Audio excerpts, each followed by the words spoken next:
On June 8, 2026, I saw how Bigfoot systematically annihilated 6 heavily armed hunters with my very own eyes. But that's not even the most horrific detail of the incident. The 3 minutes it took for Bigfoot to murder all of them left me hunted by a truth far more horrifying than any rumors of his existence.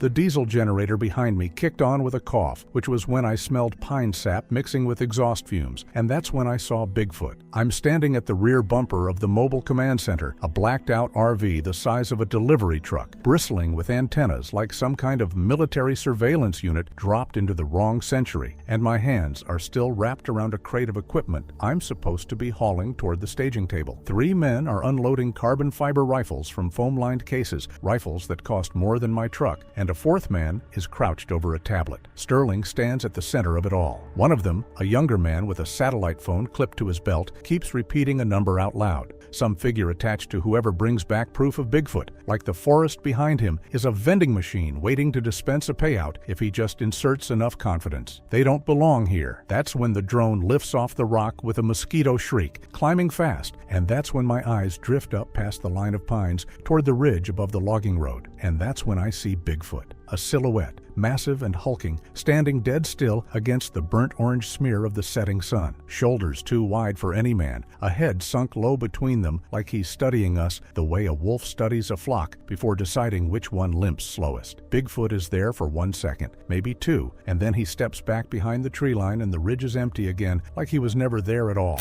A cold rush floods through my chest, something ancient and electric, the kind of fear that doesn't come from your brain, but from somewhere lower, somewhere older. Bigfoot's been watching us since we parked. I don't say a word to anyone. My gut is already churning, already screaming a warning. My mouth refuses to repeat out loud. If he's been tracking us this whole time, why did he let us see him now? Unless he wanted us to know exactly who we were hunting, so our terror would be that much sweeter when the tables turned. The drone operator, a kid named Pruitt, who probably learned everything he knows about wilderness from a video game, sends the machine arrowing toward the ridge where I just saw Bigfoot disappear. I hear it before I see it. A whistling sound, low and fast, slicing through the cooling air. A rock the size of a basketball comes out of the tree line and connects with the drone's camera housing in a burst of plastic shrapnel, and the machine spirals down into the canopy below the ridge, gone in 3 seconds flat. The crew laughs it off. Somebody mutters something about a rock slide. Somebody else says the wind must have kicked loose a boulder. I watch the path that rock traveled, the flat, deliberate arc of it. No bounce, no tumble. A straight line fired from a single point. That wasn't a slide. That was Bigfoot's pitch. Sterling doesn't even blink. He claps his hands together once, sharp, and orders the team to follow the bearing the drone was tracking before it died. 6 hunters fall into a loose line behind him, weapons up, voices too loud for a forest that has gone unnaturally quiet around us. I take up the rear because that's where guides walk, behind the men who are paying to feel brave. We're maybe a quarter mile in when I spot it pressed into a strip of wet mud beside the trail. A handprint, if you can call it that, 4 times the width of my own. Fingers splayed deep enough that water is already pooling in the impressions. It's definitely Bigfoot's. I crouch and point it out to the nearest hunter, a barrel-chested man named Jensen, and as he leans down to look closer, a branch cracks directly above his head with a sound like a rifle shot. Every rifle in the group snapped upward in unison, but there was nothing, just swaying branches and a slice of gray sky. But 30 feet to our left stands a lodgepole pine with bark torn away in long vertical gashes. 4 parallel grooves dragged from shoulder height nearly to the ground, sap weeping out of the wounds like the tree itself is bleeding. I think Bigfoot's telling us this is his home. We are trespassing, and something out there wants every one of us to understand that before this is over.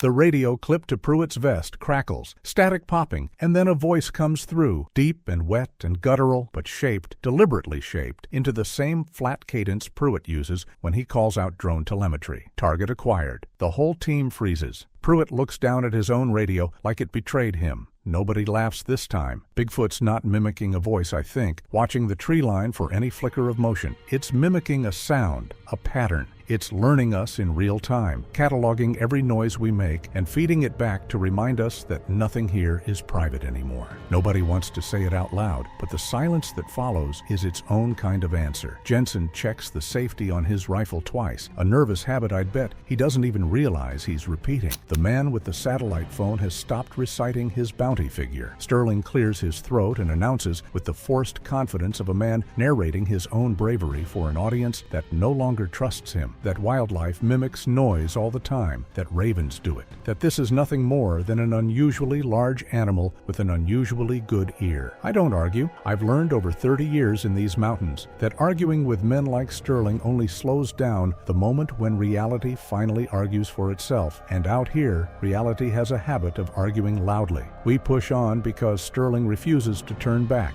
because men like Sterling have never once in their lives been told no by the world around them, and because turning back now feels somehow more dangerous than going forward, even though every fiber of my body disagrees. The light is fading fast now, the kind of dusk that turns familiar terrain into something foreign within minutes, shadows pooling thick beneath the canopy where there was only dappled green an hour before. I keep glancing at the slope behind us, half expecting to see that silhouette again, and every time I look there's nothing but trees, which somehow feels worse than seeing him would have, because at least seeing him would tell me where he was, instead of leaving me to imagine him everywhere at once. The trail bends downhill toward a shallow basin, and the trees start to thin into a clearing maybe 60 feet across, ringed by boulders furred with moss. Pruitt's second drone, the backup, hums overhead, its thermal camera feeding a wash of orange and yellow onto his tablet screen. He stops dead, breath catching. He says that there is a heat signature, voice cracking with excitement he can't suppress. He adds that it's a big one behind that log. A massive fallen log lies across the clearing, half rotted, and behind it, the thermal bloom glows like a furnace. Sterling raises a hand for quiet and signals one of the hunters to fire what he calls a warning shot, a phrase that means nothing out here, not to something that has already watched us murder a drone with its own thrown stone.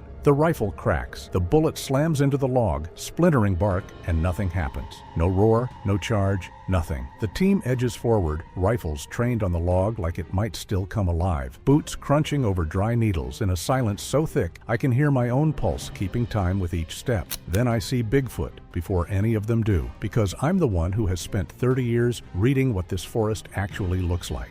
It isn't Bigfoot behind that log. It's a heap of moss and packed mud built into the rough shape of a crouching body, and underneath it, hidden in a shallow scrape, lies the gutted carcass of a doe, still warm enough to bleed thermal signature straight up through the moss. It's a straight-up decoy, maybe a trap, but for what exactly? I don't have time to ask out loud because the answer arrives from directly above us before anyone can so much as lower their rifle. A branch the size of a telephone pole, stripped clean of bark and leaves like it was peeled by hand, comes crashing down out of the canopy and slams onto the roof of the mobile command center parked at the trailhead behind us, the impact loud enough that I feel it through my boots 100 yards away. Metal crumples and glass detonates outward in a glittering spray. Pruitt screams something into his radio that nobody answers because there's nobody left at the command center to answer him. Above us, the third drone, the one still circling the clearing on autopilot, jerks once in the air and then vanishes, snatched bodily out of the sky by a pair of hands the size of dinner plates, covered in matted reddish-brown fur. The drone crunches in that grip with a sound like a beer can collapsing, plastic shards raining down through the branches. And there he is. Bigfoot stands on the crumpled roof of the ruined RV, 9 feet of muscle and fur silhouetted against the dying light, broad enough across the shoulders to block out half the sky behind him. He flings the drone wreckage sidelong into the trees with a flick of his wrist, almost casual, almost bored, and then he leaps, clearing 20 feet of open ground in a single bound, landing in the brush at the clearing's edge with an impact that I feel travel up through the soles of my boots into my knees. The ground itself seems to flinch. Bigfoot's isolating us, I think, my mind racing even as my legs refuse to move, killing our eyes and ears, one machine at a time, making sure that whatever happens out here happens with no record, no witness, but the one standing in the mud. Panic breaks the group apart instantly. Sterling is shouting something about regrouping, about discipline, about the plan, but nobody is listening anymore, because the plan assumed we were the predators in this story. The hunters bolt, not in any kind of formation, just raw animal flight, crash crashing downhill along the lip of a shallow ravine with branches whipping at their faces and boots sliding on wet stone. I run with them because staying still feels like volunteering, and because some buried instinct tells me that the only thing worse than running with the herd is being the one who falls behind it. Clark, a lanky hunter on my left who hasn't said 2 words all afternoon, suddenly screams. A short, sharp bark of pure shock, and I catch the blur of motion out of the corner of my eye. A massive hand swiping out from behind the trunk of a Douglas fir, not closing around him, not crushing him, just shoving. An open-palmed strike that sends Clark flying sideways into a thicket of dead, broken branches bristling like spears. He crashes through them with a series of wet, tearing sounds, branches gouging through his jacket and into the skin beneath, and he comes to rest, tangled and bleeding, but breathing, gasping, alive. He isn't dead,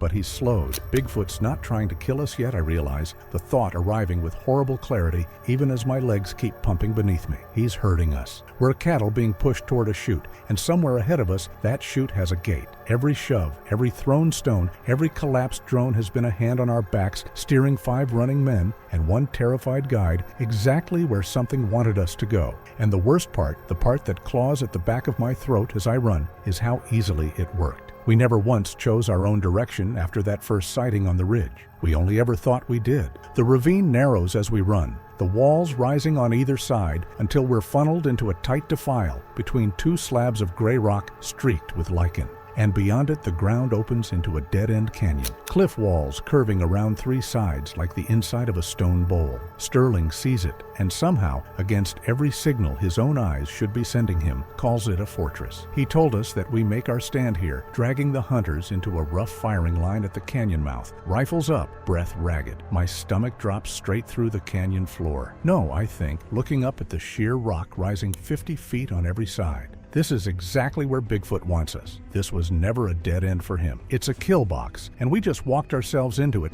at a dead run because it was the only direction that looked like safety. The hunters fan out at the canyon's narrow mouth, rifles trained outward at the defile we just came through. Sweat soaking through expensive technical fabric, chests heaving. Sterling paces behind them, barking orders about fields of fire and overlapping coverage like he's still running a boardroom instead of standing in a stone trap with 5 men whose hands are shaking too hard to aim straight. I stay near the back wall, eyes scanning, and that's when I see the cliff edge above us, 50 feet up.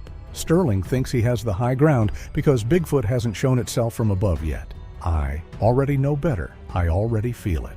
A single stone the size of a fist drops from the cliff top and lands with a sharp crack near Jensen's boot. Every rifle in the canyon swings upward, and for one frozen heartbeat, I see Bigfoot there, crouched at the very lip of the cliff, a darker shape against the dark sky, watching us the way he must have watched the team unload their gear hours earlier. Then Bigfoot drops, not climbs, not scrambles. Drops, falling 50 feet in absolute silence and landing behind the hunters with the force of a small car hitting pavement. A concussive thud that throws up a cloud of dust and grit and knocks 2 men to their knees. The defile they were watching, the mouth they thought was the only way in, is forgotten in an instant because the true threat has just announced itself directly inside their fortress walls. Bigfoot was above us the whole time, I think, and the thought arrives with the cold, sick certainty of a man realizing the trap was sprung the moment he chose to run toward shelter. For one suspended second, nobody moves at all. The dust hangs in the last gray light, drifting between the canyon walls, and the only sound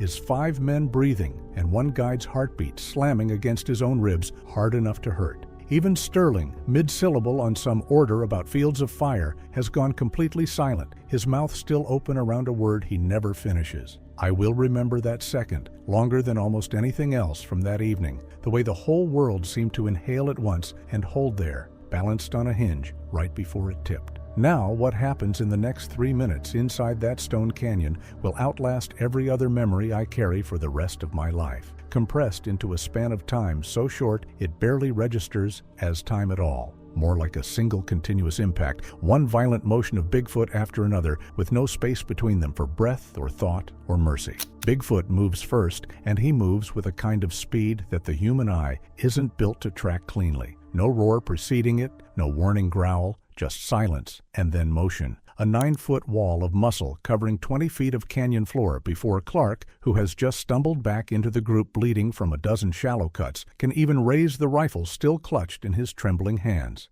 The air doesn't shift. The gravel doesn't crunch beneath those massive feet. He's simply there one moment and not there the next, closing distance in a single lunge that my brain keeps trying to edit into separate frames. It can process, but there are no frames, just a smear of dark fur, and then the impact. Clark's eyes are still wide from whatever he saw out there alone, still tracking something behind us that isn't there anymore, and his fingers are still wrapped around the stock of that rifle, white-knuckled, but the barrel hasn't cleared his hip when Bigfoot's arm comes around. A colossal arm sweeps low and catches Clark across the midsection, and he isn't thrown so much as launched, his body a blur against the canyon wall, and the impact when he meets the boulder at the canyon's edge produces a sound I will hear in my sleep for years. A wet, heavy crunch that doesn't belong to any sound a human body should make. It's not a crack, not quite a snap, something lower and deeper, like a bag of wet sand dropped from a height, and it echoes off the stone for a beat longer than it has any right to,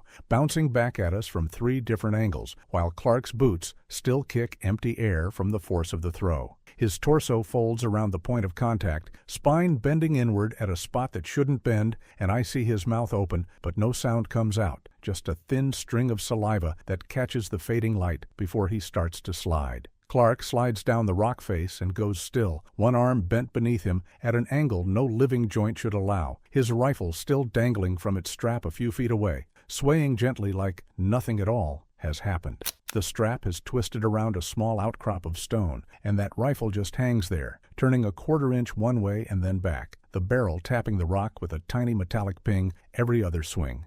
And that small, regular noise is somehow worse than the crunch was. His chest isn't moving, his legs are splayed out in front of him like a discarded doll's, and there's a dark patch spreading beneath his ribs where the fabric of his jacket has split. But I don't look at that too long, because my gaze keeps pulling back to that rifle, swinging, like a pendulum counting out the seconds until the next thing happens. He's not just killing, I understand, watching it happen in a kind of detached horror that refuses to let me look away. Bigfoot's expressing dominance, a statement written in violence for an audience of 5 remaining men who are only now beginning to understand what they walked into, and I can see it land on each of their faces in turn, the moment the bravado finally drains out and leaves nothing behind but raw, naked animal fear. It hits Martinez first, his jaw going slack and his rifle dropping 2 inches before he catches himself. Then Reyes, whose eyes go very wide and very white, and who takes a single, involuntary step backward that kicks loose a pebble that skitters across the stone floor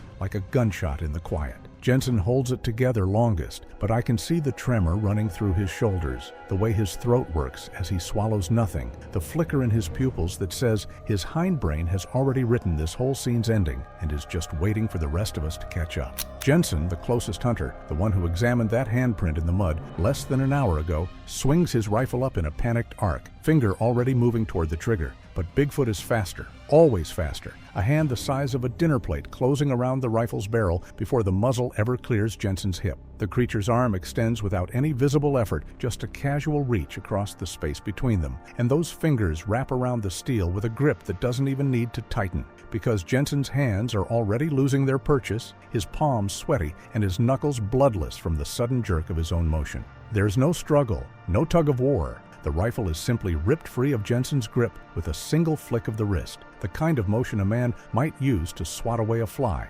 Except this fly weighs 8 pounds of steel and carbon fiber. The stock spins end over end and clatters against the canyon wall 20 yards off, the scope shearing away on impact and skittering into the underbrush. And Jensen stands there, with his hand still raised in front of him, fingers curling around empty air, and I can see the exact shape of his shock in the way his mouth forms a perfect, silent O, while Bigfoot turns his massive torso back toward the rest of us, those dark eyes scanning our line like he's counting to make sure none of us have moved, have breathed, have done anything but stand frozen and wait for whatever comes next. Jensen barely has time to register the loss before the rifle reverses direction, swinging back toward him stock first, gripped now like a club, like a baseball bat in the hands of something that understands exactly how leverage and momentum work. The stock connects with the side of Jensen's skull with a crack that silences his scream before it fully forms, and he drops where he stands, collapsing into the dirt like a marionette with its strings cut all at once. The gun becomes the club, the hunter's own weapon turned into the instrument of his death, and somewhere behind my ribs a scream is building that I don't have the breath left to release. Two more hunters, names I never properly learned over the noise and chaos of the last hour, have pressed their backs together at the canyon wall, rifles raised but trembling too badly to aim, eyes wide and locked on Bigfoot now turning toward them.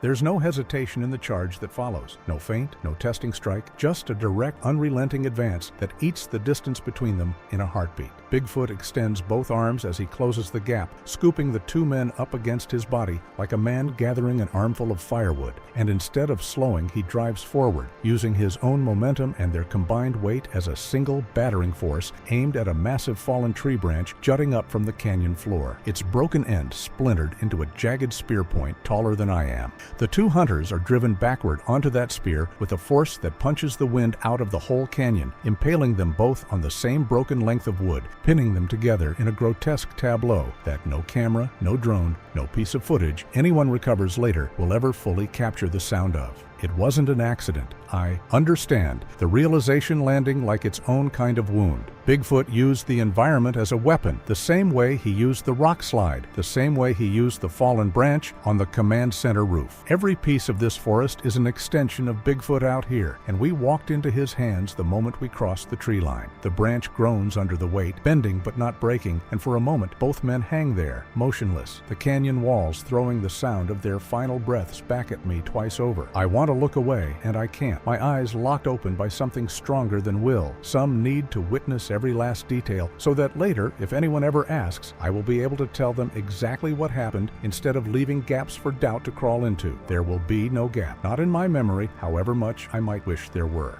That leaves Sterling, the man who tailored his vest in Milan and believed money could buy its way through anything, the last hunter left standing in a canyon that has, in the span of perhaps 90 seconds, become a slaughterhouse. He raises his sidearm with hands that are shaking, but somehow still finds the trigger, firing 3 rounds in rapid succession, the muzzle flash strobing against the canyon walls. The bullets strike home. I can see Bigfoot's fur jump where each round connects with the broad chest in front of him, and for one absurd, hopeful second, I let myself believe it might actually be enough. It isn't. Bigfoot doesn't flinch, doesn't stagger, doesn't so much as break stride. If anything, the gunfire seems only to focus something on Bigfoot, a final narrowing of attention onto the man who has been giving the orders all afternoon. He closes the last few feet between them before Sterling can fire a 4th round, one massive hand closing around the side of Sterling's head and shoulder in a grip that swallows half his upper body. Bigfoot lifts Sterling clean off the canyon floor, hoisting him to his own full towering height as though presenting him to the cliff walls and the darkening sky, and what follows is a blur of motion and fur and sound that I cannot make myself describe in detail even now, because I had already shut my eyes by the second it began, and the only thing I let myself keep afterward was the sound,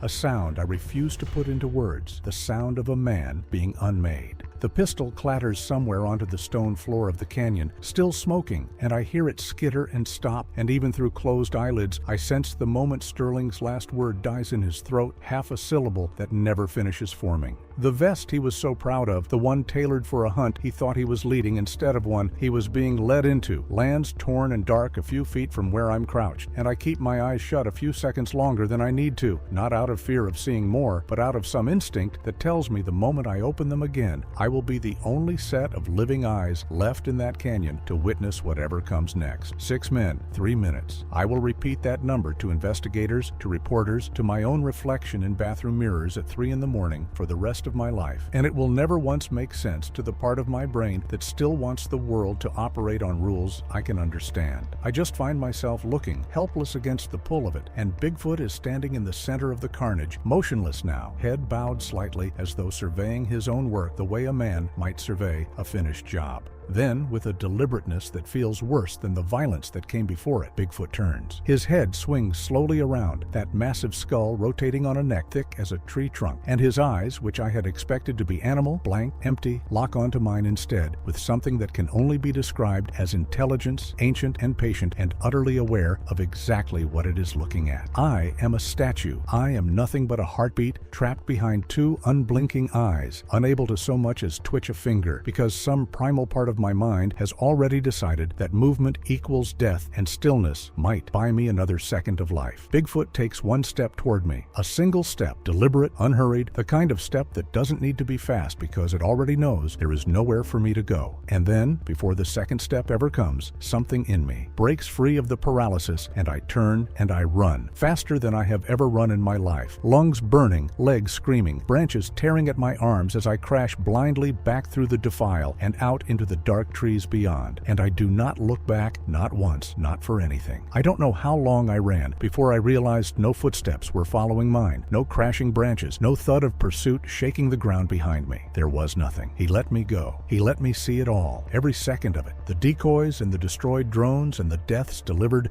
in that brutal, deliberate 3-minute span. And then he let me walk straight out of that canyon under my own power, while 6 other men stayed behind forever. He made me the witness to his trophy room, and I understand now, stumbling out onto the logging road hours later with my hands still shaking, that he wanted exactly this. Someone left standing who would carry the word back out of those mountains. Someone to tell every hunter who ever again thinks about pointing a rifle into that tree line exactly what waits for them on the other side of it, and exactly what happens when you try to hunt Bigfoot on his own ground.